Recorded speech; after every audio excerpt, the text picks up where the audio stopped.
Se presentaba como un caudillo capaz de restaurar el orgullo nacional después del fracaso económico de Raúl Alfonsín, para muchos el padre de la democracia moderna argentina.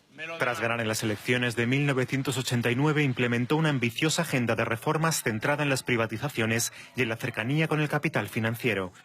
Identificado como figura del peronismo, no cumplió con sus consignas electorales que prometían el salariazo y la revolución productiva. Le gustaba presentar una imagen desenfadada en sus apariciones públicas, a menudo acompañado de figuras populares del deporte y del espectáculo. Su gobierno implementó el llamado Plan de Convertibilidad, una tasa de cambio 1 a 1 entre el peso y el dólar fijada por ley que permitió vencer a la hiperinflación, convirtiendo la década de los 90 en una época de euforia económica para muchos. Los elogios del sector financiero a su programa de corte neoliberal se contraponían con los escándalos de corrupción casi constantes. Su modelo comenzó a agotarse. Junto a logros como la estabilidad de precios y el crecimiento de la economía que le valieron la reelección, se hacía cada vez más palpable para la sociedad la subida del desempleo y la pobreza. Esta difícil situación se agravó con escándalos y varios juicios en su contra, entre ellos uno por presunto encubrimiento del atentado contra la Mutual judía AMIA en 1994, que causó 85 muertos y sigue sin encontrar a los culpables.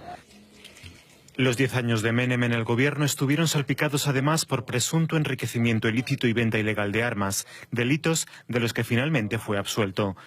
Actualmente estaba procesado por estrago doloso agravado en el caso de la explosión en 1995 de una fábrica militar en la provincia de Córdoba, que dejó 7 muertos y 30 heridos.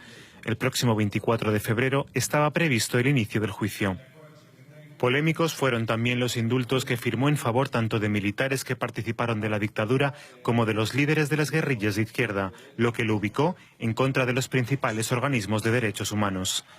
Con grandes divisiones en el peronismo, Menem se presentó por última vez a las elecciones de 2003 y aunque ganó la primera vuelta, renunció a competir en la segunda ante la posibilidad de sufrir una abultada derrota contra Néstor Kirchner. El que fuera el presidente que durante más tiempo gobernó Argentina será velado en el Congreso de los Diputados.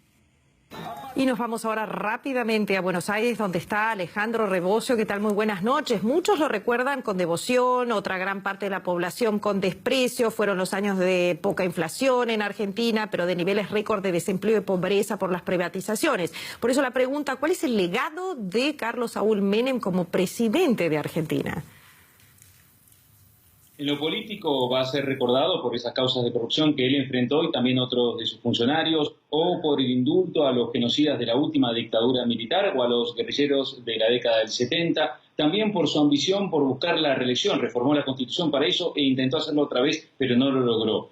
En lo económico será recordado como el hombre que derrotó la hiperinflación y trajo una inédita estabilidad de precios, pero también trajo un alto nivel de desempleo que no se había visto antes en Argentina, porque las privatizaciones, si bien mejoraron infraestructuras, también implicaron fuertes despidos en las empresas privatizadas y también hubo despidos en las fábricas que debieron afrontar la competencia externa. En definitiva, la herencia económica de Menem también fue explosiva y trajo después la crisis de 2001.